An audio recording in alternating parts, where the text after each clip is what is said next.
Dan ketika semua sorotan akhirnya meredup, ketika stadion kembali sunyi, dan ketika hiruk-pikuk kemenangan perlahan menjadi kenangan, satu hal tetap bertahan dengan jelas dalam ingatan banyak orang. Bahwa dalam kisah besar PSG, ada satu bab yang selalu akan dikaitkan dengan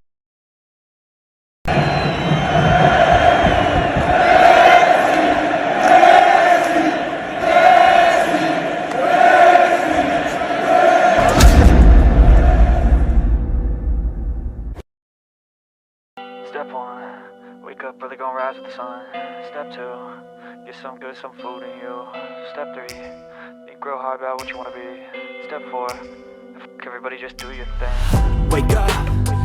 Di balik keberhasilan PSG meraih gelar, ada sebuah teori yang menarik untuk dibayangkan. Bukan soal transfer besar, bukan soal taktik rumit, dan bukan juga tentang satu pemain yang tiba-tiba berubah menjadi penyelamat tim. Tetapi tentang sesuatu yang jarang terlihat oleh penonton. Sesuatu yang hanya bisa dirasakan oleh orang-orang yang ada di dalam ruang ganti.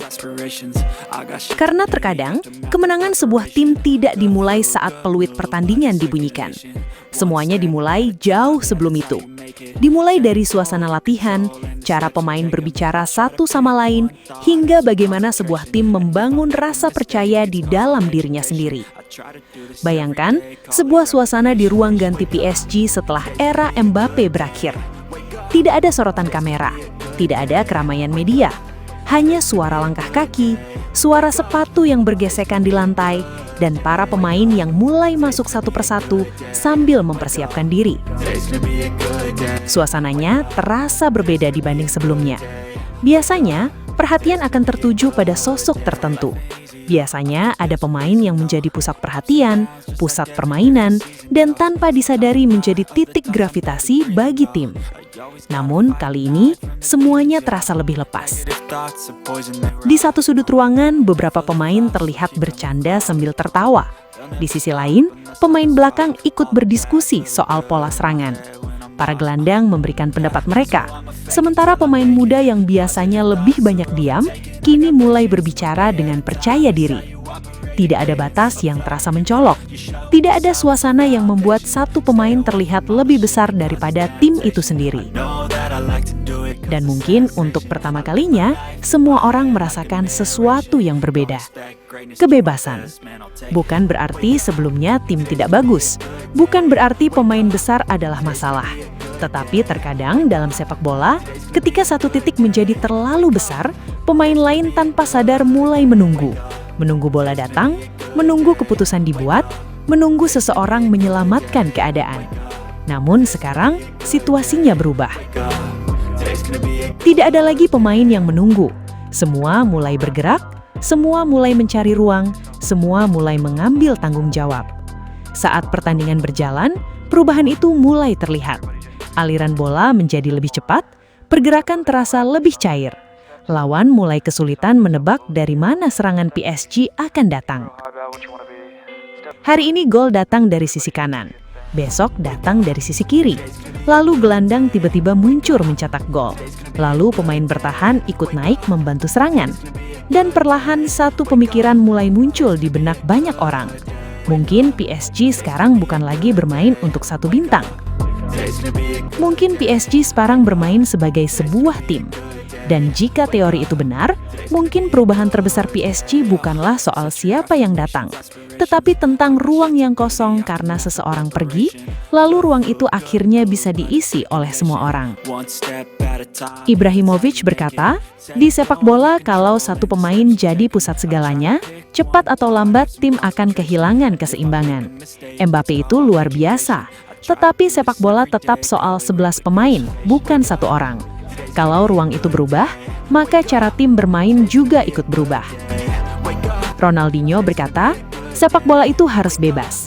Kalau terlalu banyak tekanan dan semua mata hanya ke satu pemain, permainan jadi kaku. Yang terbaik adalah ketika semua orang berani menari dengan bola, bukan hanya menunggu satu bintang. Ibrahimovic berkata, kalau ada perubahan di PSG, itu bukan soal siapa yang disuruh pergi atau tidak, tetapi soal bagaimana tim akhirnya berhenti bergantung pada satu nama dan mulai bermain sebagai tim sungguhan. Ronaldinho berkata, dan ketika itu terjadi, sepak bola jadi lebih indah. Karena yang bersinar bukan satu orang, tetapi semuanya. Pada akhirnya, setiap cerita besar dalam sepak bola selalu meninggalkan jejak yang berbeda di mata setiap orang. Ada yang melihatnya dari trofi, ada yang melihatnya dari statistik, dan ada juga yang melihatnya dari pengaruh yang tidak selalu terlihat di atas kertas. Begitu pula dengan perjalanan Paris Saint-Germain, yang dalam pandangan sebagian penggemar tidak bisa dilepaskan dari sosok Lionel Messi. Bagi mereka, ia bukan sekadar bagian dari sejarah singkat klub, tetapi bagian dari fondasi cerita yang membentuk arah perjalanan tim hingga seperti sekarang.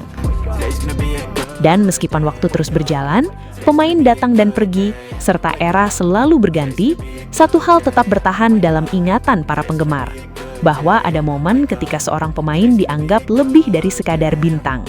Ia dianggap sebagai simbol, inspirasi, bahkan pahlawan dalam versi cerita mereka sendiri.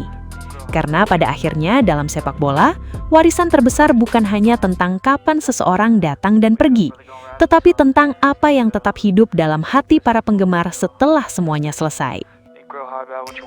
Dan dari situlah nama Lionel Messi terus hidup dalam setiap percakapan, setiap perdebatan, dan setiap kenangan yang melekat pada perjalanan Paris Saint-Germain. Bukan karena ia selalu berada di sana, tetapi karena jejaknya dianggap terlalu dalam untuk diabaikan begitu saja. Di mata sebagian penggemar, cerita ini bukan sekadar tentang seorang pemain dan sebuah klub, tetapi tentang bagaimana satu sosok bisa mengubah cara sebuah tim dipandang, cara sebuah generasi menikmati sepak bola, dan cara sebuah mimpi dibentuk di panggung tertinggi Eropa. Dan ketika semua sorotan akhirnya meredup, ketika stadion kembali sunyi, dan ketika hiruk-pikuk kemenangan perlahan menjadi kenangan, satu hal tetap bertahan dengan jelas dalam ingatan banyak orang, bahwa dalam kisah besar PSG, ada satu bab yang selalu akan dikaitkan dengan Messi. Bab yang oleh banyak fans dianggap sebagai bagian penting dari perjalanan menuju kejayaan. Seolah-olah ia adalah pahlawan dalam cerita yang mereka tidak ingin pernah dilupakan.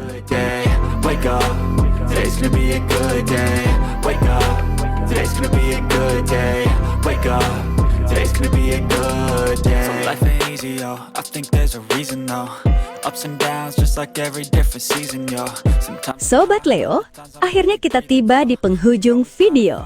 Terima kasih sebesar-besarnya buat kalian semua yang sudah setia menonton sampai selesai. Dukungan Sobat Leo adalah alasan utama channel ini terus konsisten menghadirkan cerita, fakta, dan momen luar biasa dari sang mega bintang Lionel Messi. Jangan lupa like kalau videonya berkesan, subscribe supaya tidak ketinggalan update terbaru, dan share ke sesama Sobat Leo lainnya. Tulis juga pendapat kalian di kolom komentar, karena setiap suara dari Sobat Leo selalu kami baca dan hargai. Legenda sejati tidak butuh banyak kata, cukup bukti di lapangan. Sampai jumpa di video selanjutnya. Salam satu hati, satu gol. Kita Sobat Leo. La Pulga forever. Today's gonna be a good day. Wake up. Today's gonna be a good day. Wake up. Today's gonna be a good day. Wake up. Today's gonna be a good day.